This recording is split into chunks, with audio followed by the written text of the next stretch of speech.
أعوذ بالله من الشيطان الرجيم. بسم الله الرحمن الرحيم. طه ما أنزلنا عليك القرآن لتشقى إلا تذكرة لمن يخشى تنزيلا ممن خلق الأرض والسماوات العلى الرحمن على العرش استوى له ما في السماوات وما في الأرض وما بينهما وما تحت الثرى وإن تجهر بالقول فإنه يعلم السر وأخفى الله لا إله إلا هو له الأسماء الحسنى وهل أتاك حديث موسى إذ رأى نارا فقال لأهلهم كثوا إني آنست نارا لعلي آتيكم منها بقبس أو أجد على النار هدى فلما أتاها نودي يا موسى إني أنا ربك فاخلع عليك إنك بالواد المقدس طوى وأنا اخترتك فاستمع لما يوحى إنني أنا الله لا إله إلا أنا فاعبدني وأقم الصلاة لذكري إن الساعة آتية أكاد أخفيها لتجزى كل نفس بما تسعى فلا يصدنك عنها من لا يؤمن بها واتبع هواه فتردى وما تلك بيمينك يا موسى قال هي عصاي أتوكأ عليها وأهش بها على غنمي ولي فيها مآرب أخرى قال ألقها يا موسى فألقاها فإذا هي حية تسعى قال خذها ولا تخف سنعيدها سيرتها الأولى واضمم يدك إلى جناحك تخرج بيضاء من غير سوء آية أخرى لنريك من آياتنا الكبرى اذهب إلى فرعون إنه طغى قال رب اشرح لي صدري ويسر لي أمري واحلل عقدة من لساني يفقه قولي واجعل لي وزيرا من أهلي هارون أخي اشدد به أزري وأشركه في أمري كي نسبحك كثيرا ونذكرك كثيرا إنك كنت بنا بصيرا قال قد أوتيت سؤلك يا موسى ولقد مننا عليك مرة أخرى إذ أوحينا إلى أمك ما يوحى أن اقذفيه في التابوت فاقذفيه في اليم فليلقه اليم بالساحل يأخذه عدو لي وعدو له وألقيت عليك محبة مني ولتصنع على عيني إذ تمشي أختك فتقول هل أدلكم على من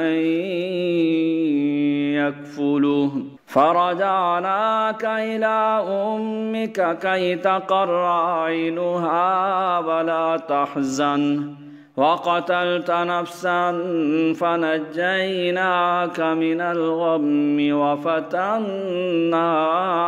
فتونا فلبثت سنين في أهل مدين ثم جئت على قدري يا موسى واصطنعتك لنفسي اذهب أنت وأخوك بآياتي ولا تنيا في ذكري اذهبا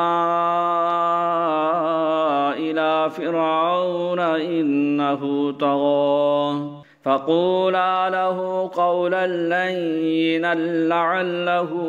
يتذكر أو يخشى قالا ربنا إننا نخاف أن يفرط علينا أو أن يطغى قال لا تخافا إنني معكما أسمع وأرى فأتياه فقولا إنا رسولا ربك فأرسل معنا بني إسرائيل ولا تعذبهم قد جئناك بآية من ربك والسلام على من اتبع الهدى إنا قد أوحي إلينا أن العذاب على من كذب وتولى قال فمن ربكما يا موسى قال ربنا الذي أعطى كل شيء خلقه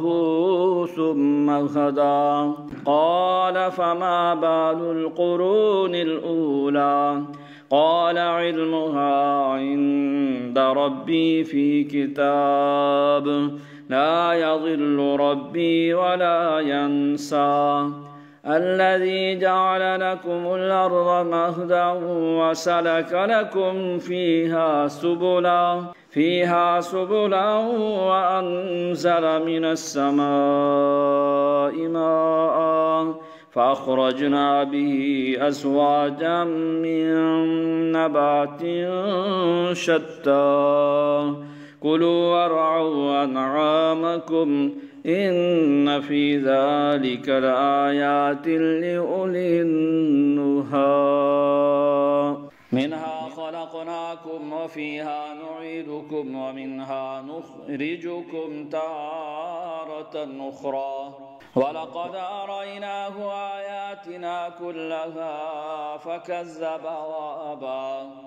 قال أجئتنا لتخرجنا من أرضنا بسحرك يا موسى فلنأتينك بسحر مثله فاجعل بيننا وبينك موعدا لا نخلفه نحن ولا أنت مكانا سوى قال موعدكم يوم الزينة وأن يحشر الناس ضحى فتولى فرعون فجمع كيده ثم أتى قال لهم موسى بينكم لا تفتروا على الله كذبا فيسحتكم بعذاب وقد خاب من افترى فتنازعوا أمرهم بينهم وأسروا النجوى قالوا لساحران يريدان أن يخرجاكم من أرضكم بسحرهما ويذهبا بطريقتكم المثلى فأجمعوا كيدكم ثم أتوا صفا وقد أفلح اليوم من استعلى قالوا يا موسى إما أن تلقي وإما أن نكون أول من ألقى قال بل ألقوا فإذا حبالهم وعصيهم يخيل إليه من سحرهم أنها تسعى فأوجس في نفسه خيفة موسى قلنا لا تخف إنك أنت الأعلى وألق ما في يمينك تلقف ما صنعوا إنما صنعوا كيد ساحر ولا يفلح الساحر حيث أتى فألقي السحرة سجدا قالوا آمنا برب هارون وموسى قال آمنتم له قبل أن آذن لكم إنه لكبيركم الذي علمكم السحر فلأقطعن أيديكم وأرجلكم من خلاف ولأصلبنكم في جذوع النخل ولتعلمن أينا أشد عذابا وأبقى قالوا لن نؤثرك على ما جاءنا من البينات والذي فطرنا فاقض ما أنت قاض إنما تقضي هذه الحياة الدنيا إنا آمنا بربنا ليغفر لنا خطايانا وما أكرهتنا عليه من السحر والله خير وأبقى إنه من يأت ربه مجرما فإن له جهنم لا يموت فيها ولا يحيا ومن يأته مؤمنا قد عمل الصالحات فأولئك لهم الدرجات العلى جنات عدن تجري من تحتها الأنهار خالدين فيها وذلك جزاء من تزكى ولقد أوحينا إلى موسى أن أسر بعبادي فاضرب لهم طريقا في البحر يبسا لا تخاف دركا ولا تخشى فأتبعهم فرعون بجنوده فغشيهم من اليم ما غشيهم وأضل فرعون قومه وما هدى يا بني إسرائيل لقد أنجيناكم من عدوكم وواعدناكم جانب الطور الأيمن ونزلنا عليكم المن والسلوى كلوا من طيبات ما رزقناكم ولا تطغوا فيه فيحل عليكم غضبي ومن يحمل عليه غضبي فقد هوى وإني لغفار لمن تاب وآمن وعمل صالحا ثم اهتدى وما أعجلك عن قومك يا موسى قال هم أولئك على أثري وعجلت إليك رب لترضى قال فإنا قد فتنا قومك من بعدك وأضلهم السامري فرجع موسى إلى قومه غضبان أسفا قال يا قوم ألم يعدكم ربكم وعدا حسنا أفطال عليكم العهد أم أردتم أن يحل عليكم غضب من ربكم فأخلفتم موعدي قالوا ما أخلفنا موعدك بملكنا ولكننا حملنا أوزارا من زينة القوم فقذفناها فكذلك ألقى السامري فأخرج لهم عجلا جسدا له خوار فقالوا هذا إلهكم وإله موسى فنسي أفلا يرون ألا يرجع إليهم قولا ولا يملك لهم ضرا ولا نفعا ولقد قال لهم هارون من قبل يا قوم إنما فتنتم به وإن ربكم الرحمن فاتبعوني وأطيعوا أمري قالوا لن نبرح عليه عاكفين حتى يرجع إلينا موسى قال يا هارون ما منعك إذ رأيتهم ضلوا ألا تتبعن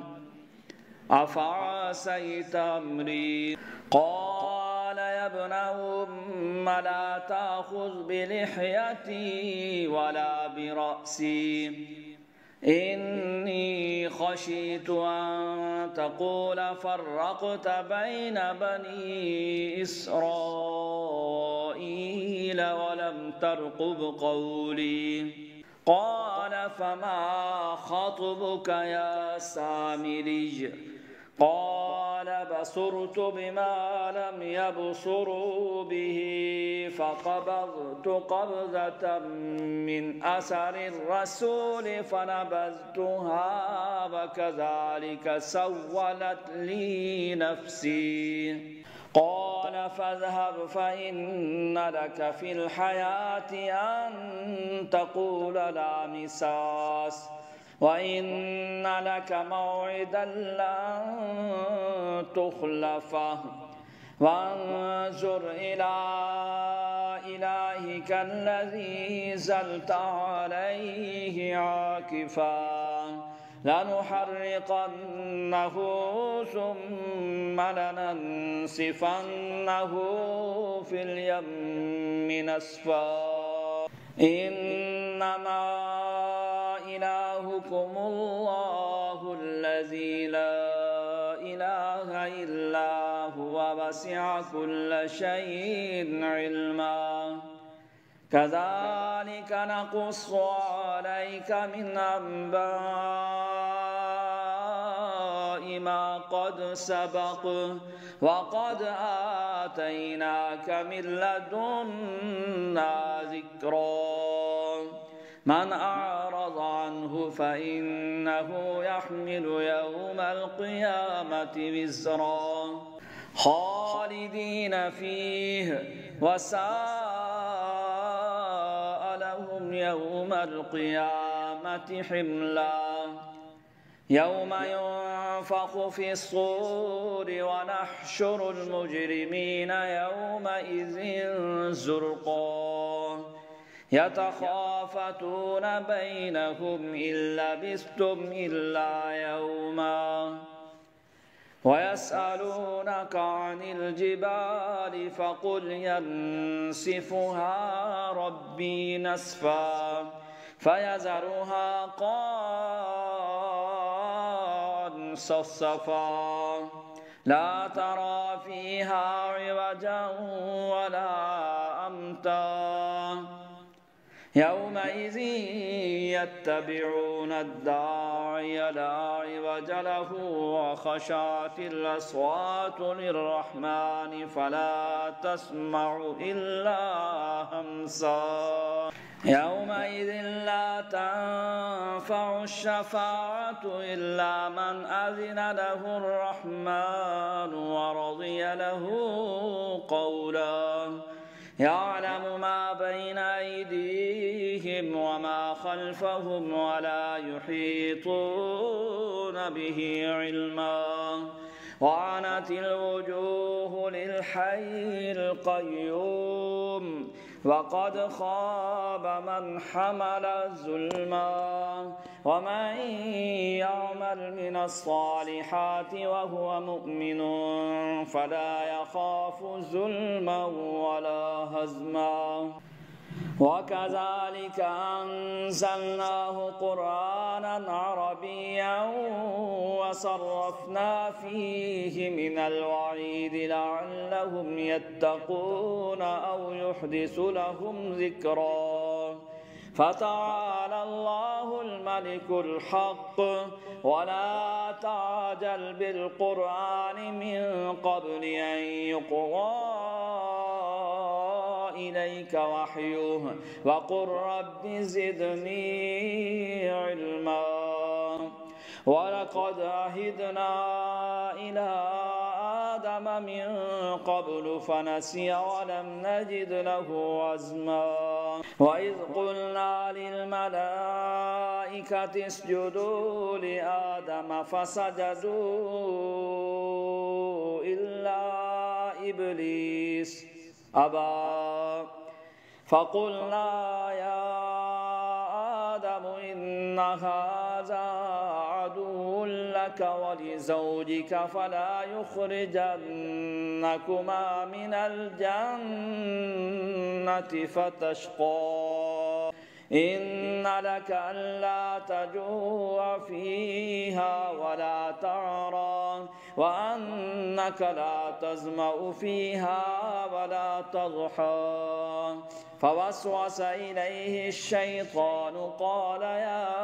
آدم هل أدلك على شجرة الخلد وملك لا يبلى فأكلا منها فبدت لهما سوآتهما وطفقا يخصفان عليهما من ورق الجنة وعصى آدم ربه فغوى ثم اجتباه ربه فتاب عليه وهدى قال اهبطا منها جميعا بعضكم لبعض عدو فإما يأتينكم مني هدى فمن تبع هداي فلا يضل ولا يشقى ومن أعرض عن ذكري فإن له معيشة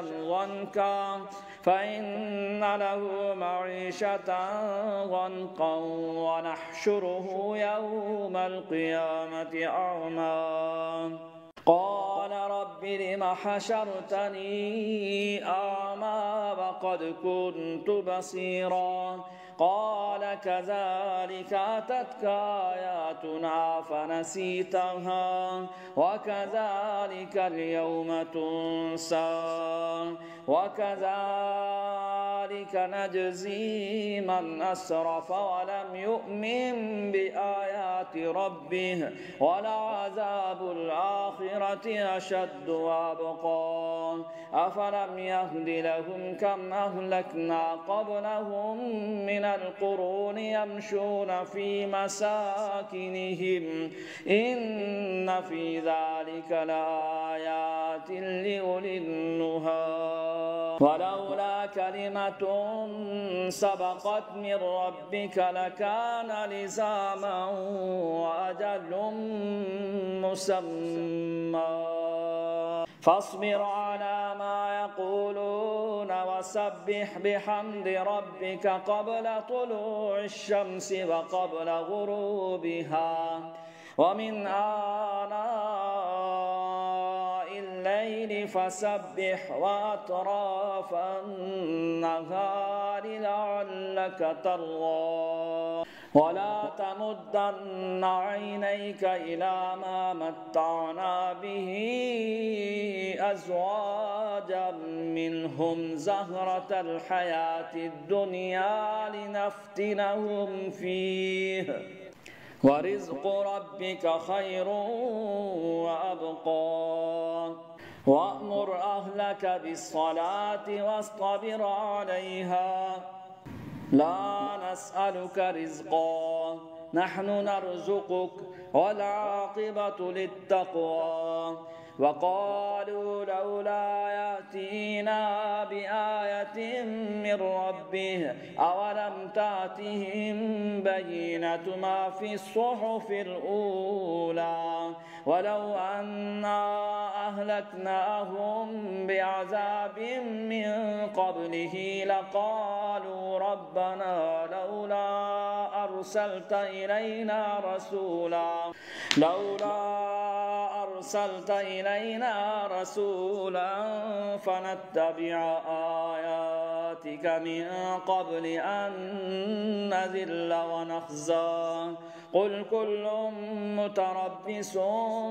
فتربصوا فستعلمون من أصحاب الصراط السوي ومن اهتدى صدق الله العظيم.